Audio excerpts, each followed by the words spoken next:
All right, so I am on day 48 of my fifth multi-state motorcycle tour. Back in 21, I used my economic stimulus checks to buy myself a motorcycle, and I set out to ride to all 48 contiguous states. So I accomplished that goal just before my birthday last year, which is on 8/4. So 48, 8/4. And here we're on day 48 of this particular trip. So I want to give you a little update about what I've done on this trip so far, where I've been, and then where I'm going from here. So I left Sarasota, Florida on June 2nd and went to Dunedin for about 5 days. And I watched a couple of dogs there that I just had to let them out in the backyard and do their thing. So let me back up a little bit. When I got back from this last trip, I was actually house sitting for a friend of mine. And I had a couple of people mention this thing called trusted house sitters. And when you know it, my brother and sister-in-law got me a membership to Trusted House Sitters for Christmas. And it allows me basically to connect with people who are going to be going on vacation or what have you. And they need someone to watch their house, watch their pets, basically. And so it's a win-win situation there. It's no money exchange at all. It's just I come, take care of their pet and I get a free place to stay. I mean, this house I'm in right now in Arlington, Virginia, if I were paying for this, it'd be like $2,500 or something. So it's fully worth um, petting this little dog and taking him for a walk and all that. So anyway, in Dunedin, I had this gig there where I watched these two dogs and just let them out in the yard. And so got to explore Dunedin a little bit where I'd never been to. Tried to do a little poetry there. My mom, a couple years ago for Christmas, she got me two reams of paper, just blank paper like this, nothing on it, so that I could do some writing on it. And so one of them I had cut down into these little pieces. And so I use these to write poems for people. And they're all completely unique and everything. And then people can pay me what they want for whatever poetry I write them. And usually when I read it to them, they say it's perfect or cute or something positive. But it's a really joyful thing to do, and it puts cash in my pocket, which is very nice. So I've done a little bit of that um, in Dunedin, and started doing some more actual writing. And so one of these reams I've started writing, and now I'm 57 pages in to typewritten words. So I'm ahead of the curve as far as my 1 page a day goal. I got 57 pages in 48 days, so that's good. Now, a couple of those days were 11 pages each, but either way, Dunedin, summer in Florida is hot. I don't like hot. I don't like extremes. Okay. I don't like really hot. I don't like really cold. I don't like really conservative, and I don't like really liberal. Okay. I want to find the sweet spot in the center. So I didn't get out much, but I did go to the beach, and the water was like bath water. And I did some hiking, and it was really nice. And then I went to Decatur, Georgia, and first place I think I went the day after I got there was the Martin Luther King National Memorial Park for him. Jimmy Carter Center over there. I went there and eventually found the farmers market over there. So a couple of Saturdays I went there and wrote poetry for people, and it was really joyful. And then again spent a good amount of time reading and writing. And Nashville was next. I stayed in two different houses in Nashville. One was pretty close to downtown, in the Richland neighborhood there, where I watched a couple of dogs. And then one was a little further south, about 20, 30 minutes from downtown. Watched a couple of dogs there. And that one was like right on, like half a mile away from this huge park with all these wonderful trails and such. So I was able to actually reconnect with a friend from Sarasota, Miss Ashley Love. And we went hiking and hung out and found a couple places to go offer poetry.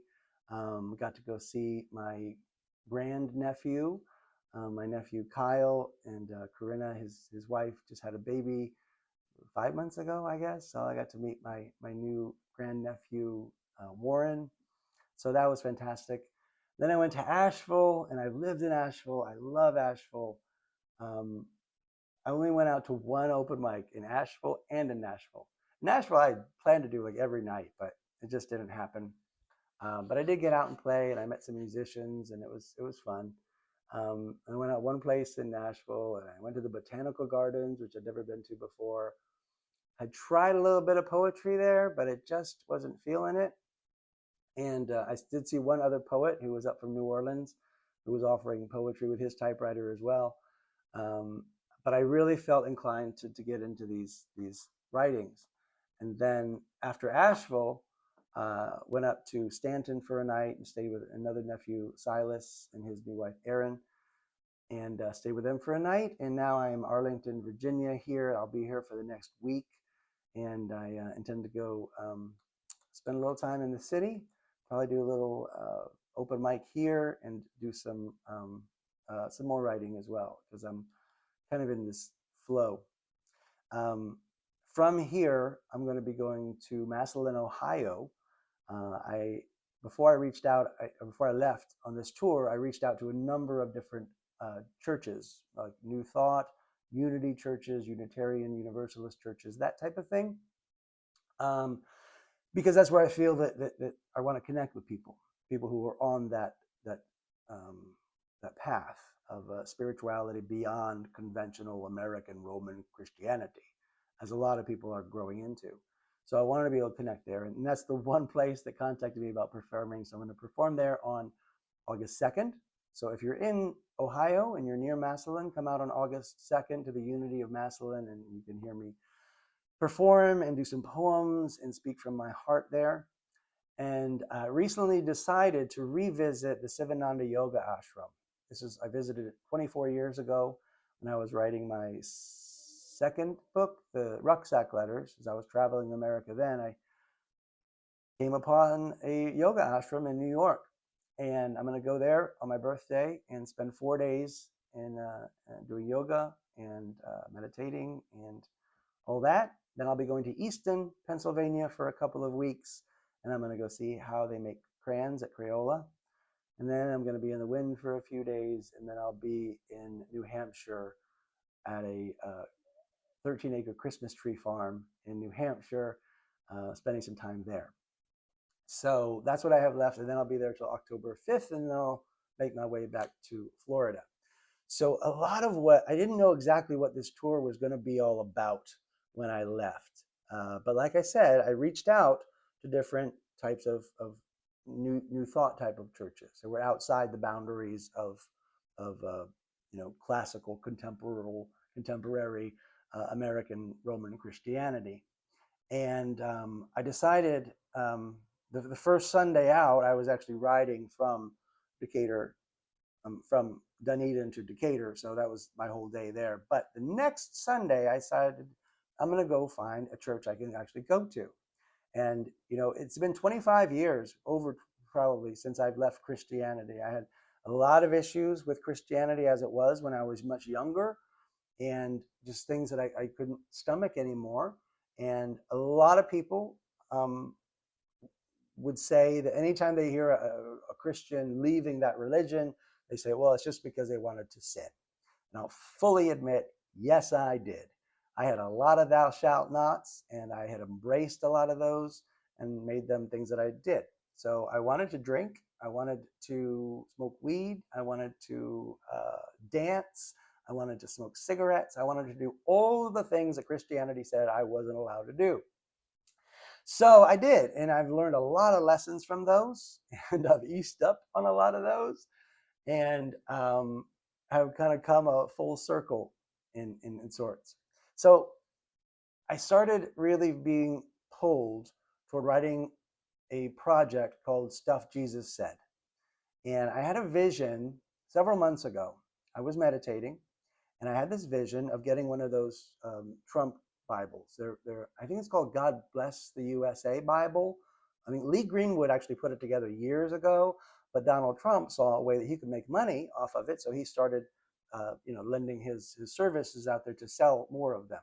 But the Bible is one, the God Bless the USA Bible. It has the Old Testament and the New Testament, like any ordinary Bible, but it also has a lot of these American doctrines. So it has the lyrics to God Bless the USA, has the Declaration of Independence, it has the Constitution, has the what's the thing? Pledge of Allegiance, has all those things, and none of those things belong in the Bible. They just don't. So I had this vision of getting that Bible. If I were to ever get a copy, and I would just rip them out of there. And I thought about making a video of it, and maybe one of these days I will. I may just do that. But I ripped those out, and then it just really occurred to me, it has occurred to me for a long time, is that I'm not Jewish. I'm not a Jew. I have read the entirety of the Old Testament from Genesis to Malachi. I've read every single word of all those books, and I don't feel compelled to really ever do it again at this point in my life. There may be some time where I'll want to go back and look at them, but I do not see them as inerrant. I think, yeah, sure, there's errors in there. There's fallibilities, and they're not perfect. I'm one who I left Christianity, but I still have a fervent faith in God because I've seen God provide for me. And that's the only word I can use. Well, no, I can use universe, I could use divinity, I can use a lot of things. But there's still this entity which has given me every breath I've ever breathed and has cohesively put together all these cells and has provided for me in incredible ways. And I've really tested it. And it's just provided. And I have a faith in God beyond belief, beyond the Roman Empire, beyond Judaism, beyond Christianity. And I still resonate with Jesus Christ. I still see him as the greatest hero that ever lived, even though I don't even know if he really lived. But, and I don't know, actually, I do know that if I were to get a time machine and I were to go back to his time and I were able to see that man and I were able to call him Jesus, he wouldn't know who I was talking about because he didn't go by that name. It was a Greek name. It was given to him about 77 years later when they wrote down the Bible. Anyway, so I've decided and I felt really compelled to first with, let me finish my Trump USA Bible, pull out the Old Testament, all of them, and then I would pull out all those letters from Paul. You know, there's 14 letters from Paul, a man who never met Jesus and never heard the gospel preached and never saw Jesus. He's got like the majority of the New Testament. Paul has more words in the New Testament than Jesus Christ does. So I have big issues with that guy. So I would just take out all of his letters. And then the other apostles, they wrote a lot of books to discount what Paul had to say, because by that time, Paul had kind of taken over Christianity and made it a religion about Jesus, but not the religion, not the way that Jesus taught. Because Jesus wasn't starting a religion. He was just teaching a new way of thinking that was outside of the religious order of Judaism at the time. And was teaching people basically, yeah, only two commandments: love God, love your neighbor. That's it. Easy peasy lemon squeezy. Okay, so that was a lot different than what Paul was teaching and whatnot. So anyway, I just rip out all those guys too. So come down with those 4 gospels that we have left. Now, I've often considered, I'm not a huge mathematician, but ultimately the Bible that we have now, there were a number of versions of it. We had versions that had 90 different books. We had 72 different books. The one we have now has 66 different books. And most people who belong to that religion will say that those 66 books are inerrant, infallible, and perfect. And if you go to any American Christian website, to their church, and you go to the statement of beliefs for any of the 340,000 churches in these United States, the vast majority are going to put the Bible first, and they're going to put God second, and they're going to put Jesus third. So if you're a Christian and you've got Jesus Christ as third on your list of priorities, your priorities are out of whack. And that's a big problem I've had with Christianity, is they put their magic book above God and Jesus, and it just doesn't work for me. Can't do that. So that's why when I've been reaching out to different churches, I can't go with a Christian church because they're all idolaters. They're all idolaters. They put their Bible above God. That's a big problem for me.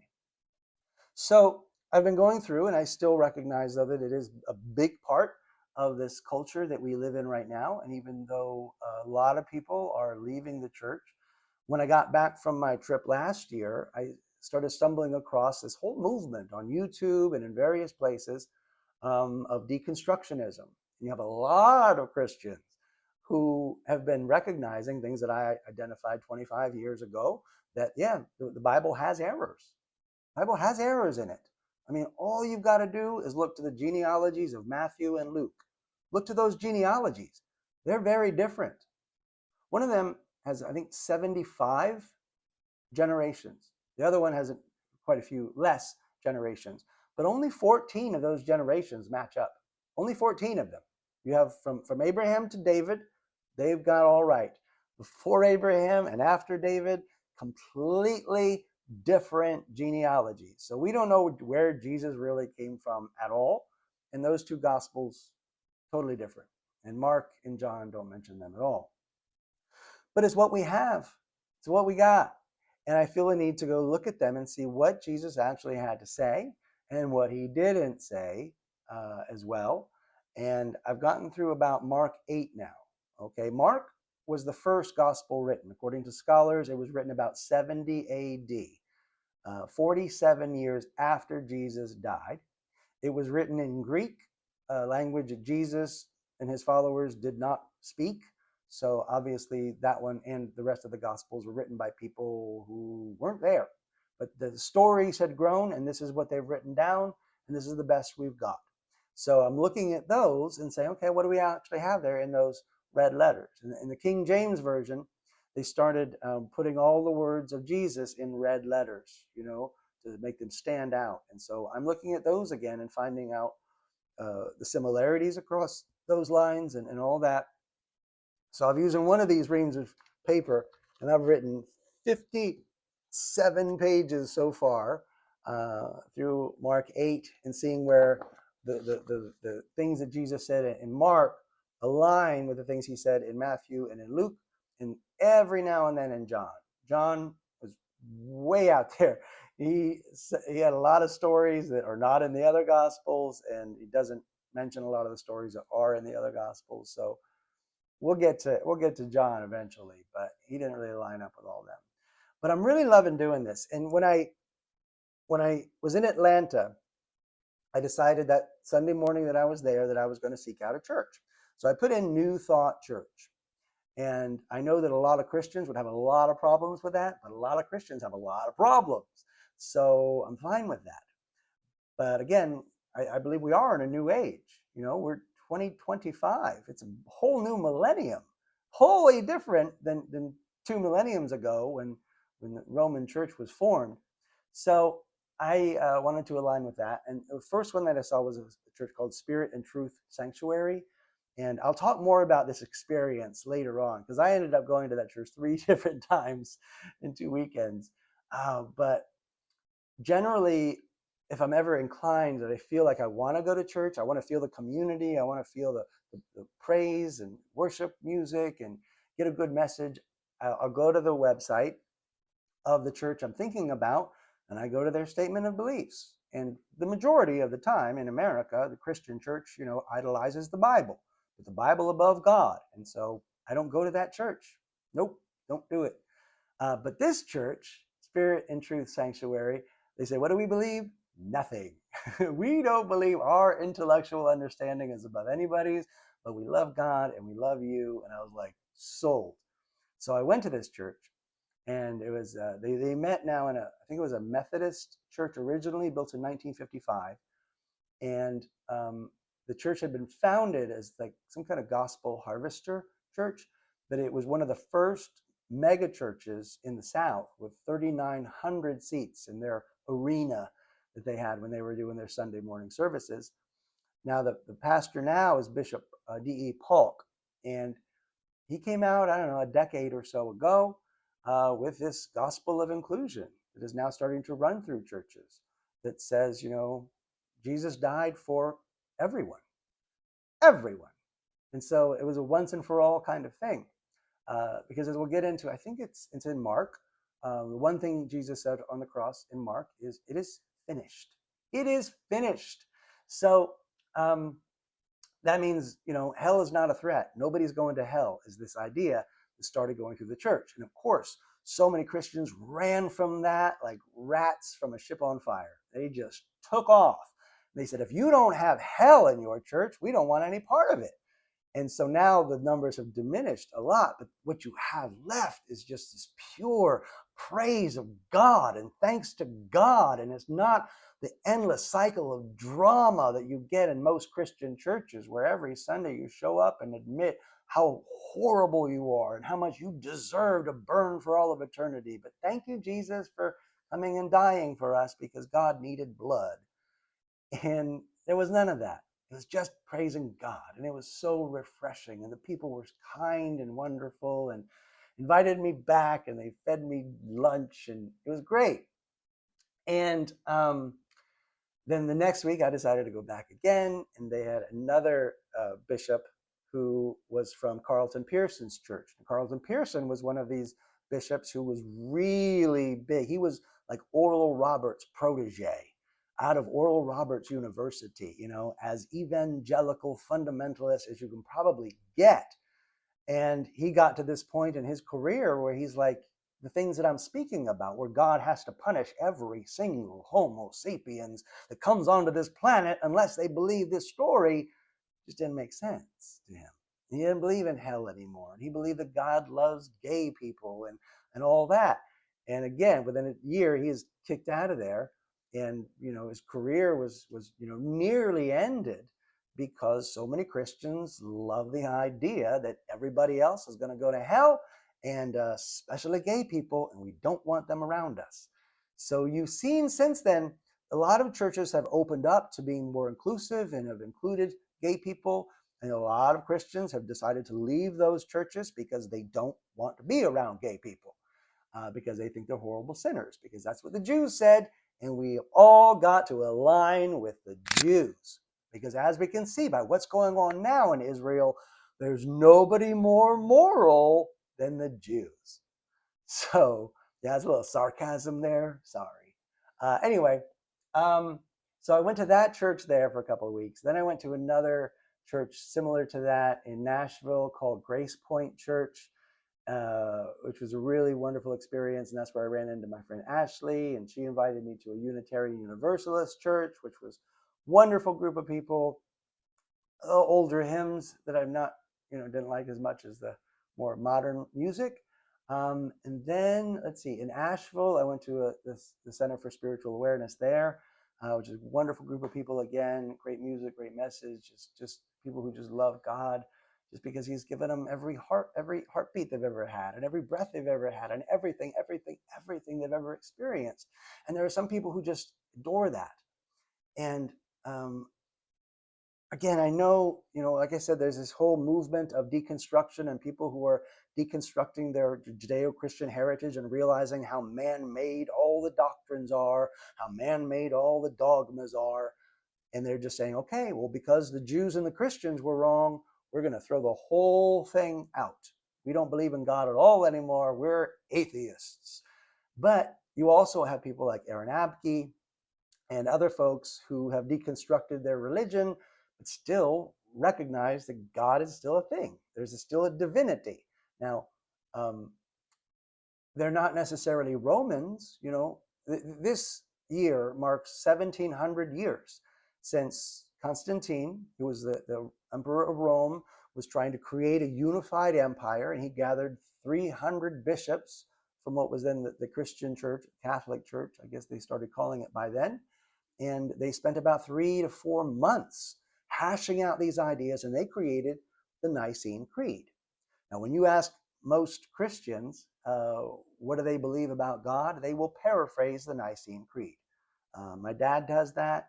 He talks about God. God is a Trinity, Father, Son, Holy Spirit. Jesus was born of a virgin. He came for our salvation, and he rose from the dead. Those are things you have to believe to be a Christian. But really, it's just a Roman decree. And it's, the Roman Empire died 1500 years ago, So for me, I just don't see the rationale for giving Constantine and his 300 men dominion over my relationship with God. You know, I think that the Trinity is a very interesting way of looking at God, and it can be a very helpful way of looking at God, but it is not the only way of looking at God. And so for me, I feel that there are people who are also deconstructing Christianity and realizing, yeah, a lot of this stuff is man-made. And maybe they're like me, where I was tired of being so hateful. I was tired of being so judgmental. I was tired of separating myself from everybody I met. And I think there are a lot of people who are like that. And they recognize that Christianity as it stands today is not what Jesus taught, not at all. So instead of everybody just realizing that Christianity today has fallen way short and deciding to be atheist, I think there's still a lot of people who are still resonating with spirituality, realizing that they still can connect with the divine, and they don't need the Roman Empire to do that. They don't need the Roman Catholic Church to do that. They don't need any of the thousands of subsidiaries that have come out of that to form all these multiple denominations of people who have cherry picked what they want to believe and created their own religions out of it, basically. And so that's why I've decided to look at these red letters. And that's what I'm going to continue to do as I'm continuing on this trip. Again, I'll be sharing this with some folks here in Ohio 2 weeks from last night. And then sharing on here. And I guess I've been I took like the last 2 weeks off of social media altogether. I haven't tried to post anything because I haven't wanted anybody's feedback. You know, there's sometimes I don't care what y'all think. I really don't. And, you know, a lot of things I put out there, nobody comments on anyway. But generally, if I do put something out there religiously inclined or something, generally the comments I'm going to have are Christians who were showing me how well they can follow Christianity. And they're going to tell me that I'm going to go to hell, and it's sad that I don't have Jesus in my heart because I don't accept the Bible and all those sorts of things. And I get that. You're very good Romans. You're part of the most popular religion of all time, and your beliefs are very common. I've never been common.